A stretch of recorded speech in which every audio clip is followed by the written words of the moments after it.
It's Friday, and I'm back with the next in our Fanzine Friday series. Today we're taking a look at Tempestuous Orifice number 4. Please stick around. I'm AZ Mountaineer. This is our channel, Old School Rules, a place for everyone who loves classic RPGs and anyone who'd like to learn more about them. Each week on the Fanzine Friday series, I take a fanzine from my collection off the shelf for a closer look. Today, from 1984, we're taking a look at Tempestuous Orifice number 4. Hope you enjoy the video.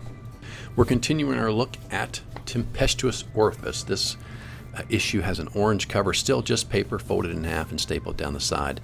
Chris Davies, Patrick Fama continue to be the driving force behind this. Steve Knowledge, who was involved early on, now is just an occasional contributor, but no longer sort of a lead editor or sort of listed as an owner of the fanzine. If we look at the cover, this time it is Richard Harris art once again. And again, Tempestuous Orifice not focused completely on D&D and fantasy, right? So we've seen various different covers. This time we have more of a superhero themed cover here on the front. Looks like something from sort of like a Champions game or a Villains and Vigilantes, some nondescript superheroes up in the sky over, could be New York City or some other major metropolitan area. What do we have inside? Editorial, there's actually one in the front and the second one back towards the back. Heralds College, which is for a sci-fi game, maybe Traveler, although they don't mention it by name. that stands for Moral Majority. Fact or fiction, a comment on the moral majority in the UK, and then a guy who moved from the UK to the United States and what he found when he came here. Some reviews of a new game called Battlecars and a new supplement from RuneQuest called Rubble. The Torc of Pnoth is a Call of Cthulhu adventure. Dming and AD&D campaigns is some suggestions. Lord Iselborne's Castle, which is it's a fantasy mini scenario. It's done intentionally with no stats, just gives you the information about sort of the story, the NPCs and so forth, but leaves it up to you to apply that to whatever particular role-playing game you're using. Another review for a product, Monstrm Herendum, is a look at some new miniatures and a book review, like a fantasy novel. In terms of contributors, we have the usual suspects, Steve, Patrick, and Chris. Richard Harris does art. Simon Lichfield, Dave Hawkes, who comes over from Quasits and Quasars, and a little bit more about that later on. Simon Redgrave, Patti Poos. I don't know if that's a pseudonym or not, but that's the name that's in there. Graham Staplehurst, who's very well known in fanzine circles, and Mark Wilsher make contributions this time. So a lot of outside folks making contributions. First thing we have here is the editorial, and this is Chris, and he's talking about a few changes they've seen in the industry, and one of the things is sort of the downturn in, I guess you'd say, the fortunes of the role-playing hobby. He starts by talking about TSR, where they've had several layoffs of people. I think he tries to make some mention about the grand old man. I think that's Gygax. Not reaping so much a share of the profits, but was working off of a fixed income. I'm not sure what that's a reference to. But he also talks about them laying off a lot of people. Chaosium, which had made an assignment over to Avalon Hill, the rights for RuneQuest. What they say is that the thought was Avalon Hill will market that. They'll be paying royalties essentially to Chaosium and let Chaosium focus on other games. Unfortunately, as I understand it, that did not work out well for Chaosium. I don't think Avalon Hill did a great job of marketing or selling that product, and that really, Chaosium continued to have sort of a rough time after that. Second thing he talks about is the impact locally on this company called Game Center Limited. I guess they had been next to Games Workshop, sort of the biggest retailer of games. It's not clear whether their problem was that they were really successful and then made the mistake of thinking if we open more stores in more places, we'll continue to be even, multiply out our success. Or if they were having trouble and their thought was, well, maybe if we open more stores, that'll help us sell more products. But one or the other, the cost of those additional stores greatly got outweighed, the revenue those new stores were bringing them. And as they write this, they had sort of just gone into liquidation, right, or bankruptcy. Unfortunately, he talks about that, and of course now they're going to close their stores. They owe a bunch of people a bunch of money, and so on and so forth. And then he talks a little bit about the explosion of Dungeons and Dragons in particular, and how now that sells, as they said, allegedly 1 year more units than Monopoly, the game Monopoly. It's now gotten into all these large department stores, which also means, the smaller sort of niche gaming store, sort of hobby store, which used to be where you would go for this, you no longer have to do that. But unfortunately, that means only the really big products like D&D that are super successful, can you find there. So there's a worry hobby stores will be adversely affected, which then means the entire role-playing hobby, most of those companies that can't produce enough and aren't already selling enough can't get into the larger venues, and they're only in these smaller hobby stores, which maybe are being adversely affected, that now department stores are where people are going to buy their games and so on. And so some worry about the hobby, right? A little ray of sunshine looking forward is this commentary on the computer industry and saying that they're interested in seeing how role-playing games can be either utilize computers, or we can bring that into computer games. And of course, we'll see that that is done with great success going forward. Graham Staplehurst has written this article called Heralds College. It's, again, not well explained, but in reading it, you realize, okay, well, this was for some type of future sci-fi type setting. And it's this idea that there's something called the Heralds College, and that you can structure this. There's different colleges, the College of Knights, the Ducal College, and the Imperial College of Arms. He's got the sort of ranking system you can work your way through to become this, and it's a way to put some structure on there, both to have NPCs that interact in a predictable way across a number of worlds, but also an opportunity for adventures, whether you have characters who become part of this or interact with people who are part of this, and maybe that's going to give you a line for adventure. So it was an interesting framework. I think he could have grounded it better with a little more context, at least for me, for someone who didn't know what game this was supposed to apply to. Patrick has moved over from the UK to the United States, and he was very interested in the moral majority. He'd heard about that concept, but he hadn't really seen it in the United Kingdom. And then he got over to Charleston, South Carolina, and said he really didn't see it there either, but more so because role-playing games just weren't prevalent. He said he couldn't even really find a place to buy D&D unless he got to a couple of large department stores and a couple of larger areas. But for the most part, it was just sort of, like he said, sort of there was a silent judgment maybe against that. And so like really nobody played. And as he said, that was probably a lot more effective in keeping people from engaging in that hobby than some very vocal, perhaps ill-informed group that was sort of like over the top in their reaction to the game. So I thought that was an interesting observation.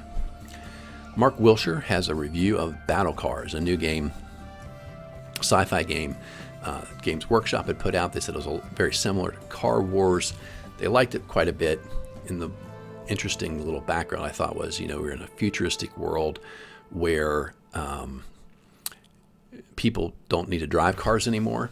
And then some people decided it was kind of like retro to actually drive your own car. Somebody had an accident and died, and then people thought that was really interesting, and so then like people they're like fans of watching real people drive. And so sort of men who wanted to prove their muscle would get their old cars and drive on the streets, crash each other and you could become more famous that way. And then predictably people started adding onto their cars to add weapons and defenses to engage in this sort of activity, I guess, right? And so you sort of play your way through that as the owner of one of these type of cars. This is a review of The Big Rubble. This is a follow-on to Pavis. They really liked Pavis, obviously. They sort of indirectly, because they compare it, and Pavis comes out as the better product, they think. They have some common information for players. They don't think it was a very good supplement. Common information or guide for the game master. Again, short, not particularly helpful. And then the episodes, which they thought were really, really good, said 100 pages of different ideas and concepts what you could use. And in the end, what they say is the idea of the Big Rubble is the shining star, this area where it sort of provides endless opportunities for takeoff points for adventures, for dozens and dozens of adventures going forward.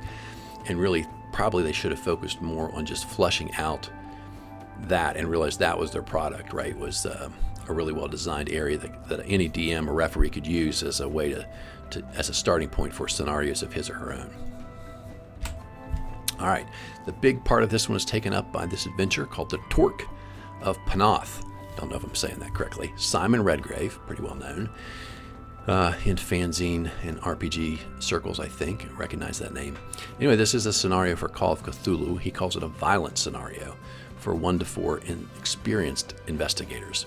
And I don't do Call of Cthulhu, but one of the things I find interesting, I find the whole Lovecraft milieu interesting. I think this sort of fantastic horror idea is probably interesting to people. I think in reading this stuff in the last couple of fanzines, it could be a really interesting interlude to a regular even D&D campaign if you can either find a way to change from like sort of the 1920s to your setting, use some type of a portal so that your characters maybe travel in time or in space to a different sort of universe or whatever, where this Cthulhu type of thing is more prevalent, but sort of the scary, horrific, supernatural, ununderstandable part of this could be very interesting, I think. And it lends itself to building really high tension adventures, I think. The idea that there's something really evil out there trying to sort of get into our world and you need to stop it. It sort of lines up with the sort of very basic premise of good versus evil type of campaigning. This one again is set in current day 1900s, and you're going to this little town. There's this guy there named John Leary who was allegedly a witch finder who was stopping evil right in the 1700s, but in fact was a follower of Nyarlathotep. I think that's an evil guy on the Cthulhu world. And so he used his position and his alleged hunting to get rid of good people who actually were opposed to the spirit or creature he served, and then put his disciples into those positions to kind of control this town. And so you have this guy who was a one-time opponent who has reached out to you. He is now actually he's been converted to the dark side, if you will. And so that's kind of an interesting little twist. You know, the old guy who welcomes you in will betray you in the end. So you got to be watching out for that.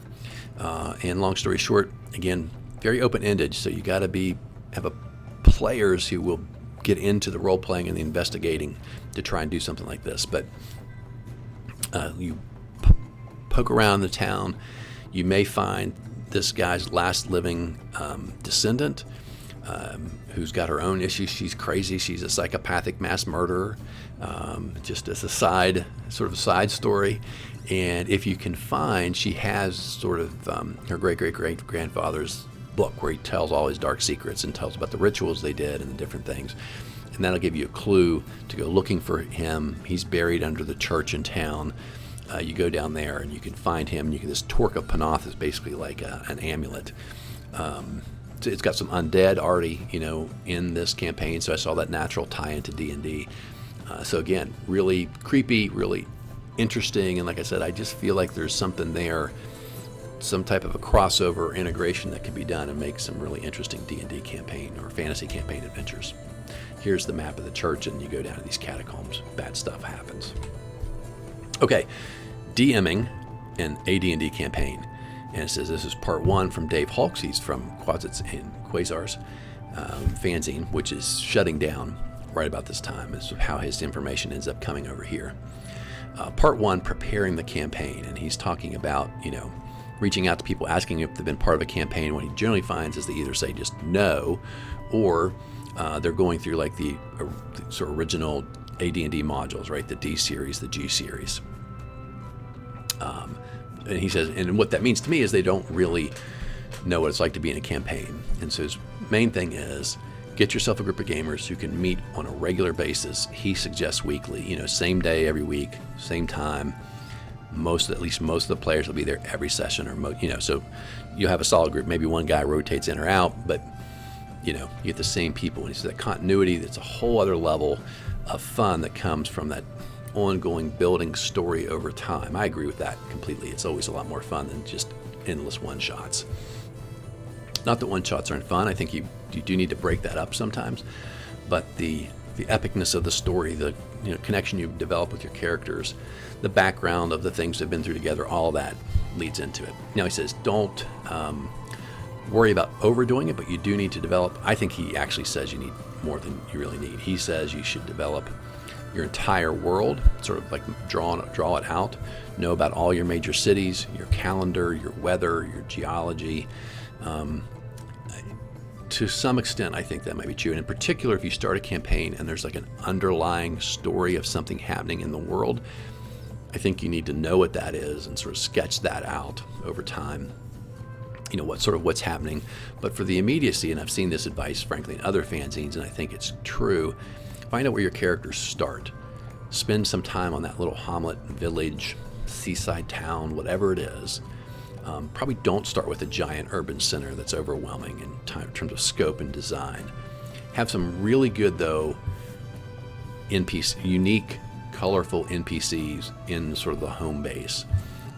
And guide your players to understand this should be your home base at least for a little while. So you got to put enough stuff there. It's got to be big enough to have a place to, buy armor, have a place to live. Maybe it has a place where the characters can, build their own home or castle or whatever someday, right? Whatever.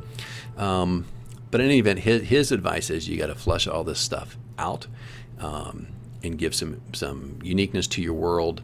Know what the important cities are around major events, major campaign plot points that are going to occur at different places, and so forth.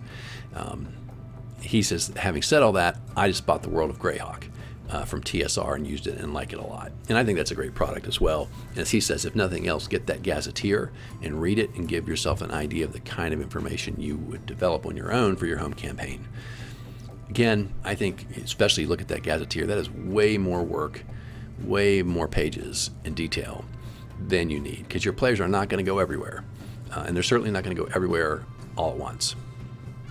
So I think because that tends to cause a DM to freeze or become overwhelmed and never get off the ground, I think you've got to be a little more practical and say, start with that immediate circle. How far can they travel in a couple of days or even weeks maximum? That's what you kind of need to know, right? Because that's as far as they're going to go in one session. And if they think otherwise, then you're the DM. You can throw up some roadblocks, some interesting encounters along the way, and make sure they don't get too far away all at once. He also says, start your campaign. Don't give your characters pre-rolled characters for a campaign. They need to roll up their own characters. He says, take the time in the first session to do that. Obviously, I agree. You want to see the dice rolls for those stats, but everything else too: height, weight, age. Obviously, they're going to pick their characters' class and race, buy equipment, those kind of things. He says, now use encumbrance. Don't let them just buy everything they want, because they need to think about, they have too much stuff. How are they going to carry treasure back? That kind of thing. He thinks that's an important rule, but basically use that first one to really flush it out, make sure you're all on the same page, give them some background, maybe some introduction to NPCs if you can get that far, but don't skip over the character creation phase at sort of session 0. All right, here's our sort of I'll call it loosely, an idea for a scenario: Lord Eisenborn's castle. It's okay. It's probably not enough in my view. This is Patrick Fama's work. The background is you're in this this kingdom. It's never been conquered until very recently. People don't like the people that are in charge. They don't like sort of being oppressed and ruled from the outside. And there's somebody, sort of rebels are being rounded up. The rebels, you're on the side of the rebels who are the nationalists, right? The people who, this is their kingdom and they want the outside people to leave. You're going to go to the castle, try and find this rebel leader who's been he's been captured, but they don't yet know that he's a rebel. They just know he was, rounded up. And so your job is to get in there and get this guy out. Unfortunately, one way or another, the way this is drafted, you end up getting arrested yourself and thrown into the jail. And that's how it actually starts, is you're already in jail. Of course, that means you don't have your armor, your weapon, at least your weapons anymore. And you're in one of these cells. You can have some brief discussion with the people that are in your cell. There's a guy who's hanged himself already when you're in the cell. A jailer will come in, find the guy who's hanged himself, accuse the other prisoners that are in the cell, saying one of you did this, and then that's where it starts, right? So you've got to interact with that jailer, candidly try to get out. of the jail cell and then figure out how to make your way intelligently to get out of the castle. Maybe you can even find and rescue this guy along the way. He's got a couple of little side quests of things that you've been told that you could go try and investigate, but the bottom line is you got to try and get out. And if you fiddle around too much, the lord of the castle will eventually get his guards and find you, and you get thrown back in jail, and that's kind of the end of you. So you don't want that. There is this review of a product called No Honor in Southport. The implication here is that it's sort of a thieves guild kind of adventure. It is it's the product of Chaotic Intellect Products. I'd seen this advertised a couple of times, but this review makes me feel like confident that, okay, it must have really been produced, because these guys at the fanzine are reviewing, having actually seen it. And what they say is they probably would have been better off trying to make it a little less expensive, because the quality is, not something that competes with, like I say, a TSR product. All in all, they thought it was pretty good. The major omission was not saying, well, it said levels 3 to 4 characters. It didn't say how many. And they thought they don't have any, apparently they weren't able to figure out what the right party size would be based on the challenges that were in there. They did like it. I think it's sort of like, it was good but not great, kind of seemed to be the conclusion they came to. But here's something, I've never seen this in print before, so I'm kind of interested to see if I can find somebody who has a copy. Next we have Monstrm Herendum, and this is a look at some Citadel products. His first complaint is when he asked for people to send him miniatures so he could do reviews, only Citadel responded, and his point was, Citadel's the main company that does not need me to help publicize their products. All you smaller companies who feel like you don't have the ability to give me free samples to look at or mail me the cost of postage, whatever, you're the ones who need the free press, and you've got to send me your models so that I can tell people about them. But they didn't. And so he said, here's some really bad photographs they put in there, but some of these are recognizable. You got these in the middle, these Tom Meyer troglodytes and lizard warriors down at the bottom right. Citadel put out, as he says, fantastic things. Their quality, number, design, all top notch. And so they've got great, if they have great miniatures. His only complaint, like some of these Tom Meyer designs and others came out in box sets, and he said that made it too expensive. And he wishes Citadel would sell them just one at a time, where people could just pick 1 out of 6 or whatever, and maybe more people could afford those. And finally, we've got a review by Simon Lichfield of a Philip Jose Farmer book called The Unreasoning Mask, and this guy thought it was one of his better works. And then finally, there's just some notes here from Chris, again, sort of secondary editorial, if you will. He mentions on the first page, if you remember the cover, there was that last time they had a cover icon contest, and this guy, he said the only one they got was this rip-off plagiarism of the Rolling Stones thing. He's like, that's all we got, so that's the one we stuck on the front cover today. I don't think it ever shows up again. Other changes he says in here is we did not have space for the letters column. He says this issue was delayed getting out, and so for whatever reason, he said that was a reason they didn't post any of the letters that they'd received, but he encourages people to keep doing that. Another thing he says is we dropped our narrative description of our home campaign. He said nobody seemed to like it, and it wasn't really going anywhere. We thought it was kind of a waste of space, which I agree with. Much better stuff in here than that article. And then finally, they talk about quasits and quasars and say that they have decided to stop. So the guy who put that out, who was Dave Hulks, said, I sort of want to go out on top. I'm starting into an art program. I think I go into college, and I don't think I could really give the fanzine focus anymore while I focus on my degree. And so I just want to stop. It's in a good spot. I think all my issues have been, sort of good, and rather than sort of have a decline or have the publication scheduled to delay and decay, I'm just going to stop after 10 issues of that. And I've got some of those. I'm still trying to get all of those together before we take a look at the quasits and quasars. But he says he is going to sort of incorporate what he has been working on, like articles and ideas and people who've been sending him stuff, and send that to Tempestuous Orifice so that they can utilize that for their fanzine going forward. And you'll see some more of that in the future. Let's look at some art. The first thing that I was really excited about when I opened issue number 4 was to see Hudson Shaw, one of my favorite fanzine illustrators, and he has a really unique sort of comic style, but really clean, good lines and so forth. And so 2 very quintessential ones, right? We've got this little, I don't know what he is. He's a goblin or something sitting on a toadstool or a mushroom. So he's kind of cool. And then we've got this little worm creature there. And then Richard Harris still has lots of good illustrations. This is from the Call of Cthulhu adventure. There's just this hand with, I really like the wine glass, and you can see the reflection of like this scared face in there. This one doesn't have attribution, but I'm not sure. But this was this guy. I don't know what's going on here. He looks kind of like a warrior or superhero. He's calling down lightning maybe to zap somebody. I'm not sure that it tied into any particular article. This is from that fantasy scenario where it's just the outline. I thought the guy, the ruler, was going to be a lycanthrope, right? And so you can kind of see like his transformation, but they never picked that thread up anywhere. And then this is just a random illustration of a vase. We've got this little guy from the Herald article that Graham Staplehurst did. And then this is this was in the Battlecars review. I'm not really sure what that's supposed to be. Maybe it's just a futuristic drawing. And here's a little, spaceship. This is the advertisement that was in here from Chaotic Intellect Products, who are advertising their first product, they say of many, No Honor, in Southport. And this is, again, a scenario. And here's the rear cover, art by Richard Harris again. Just kind of a sword or a katana maybe that's been stuck down into the earth and has some flower plants growing up around it. That's our look at Tempestuous Orifice number 4. Hope you enjoyed today's video. Hope you're enjoying our series, and I hope you're subscribed. If you have friends who might enjoy our content, please send them our way, and hopefully they'll be part of the community as well. Have a great Friday. Have a great weekend, my friends, and until next time, keep rolling 20s.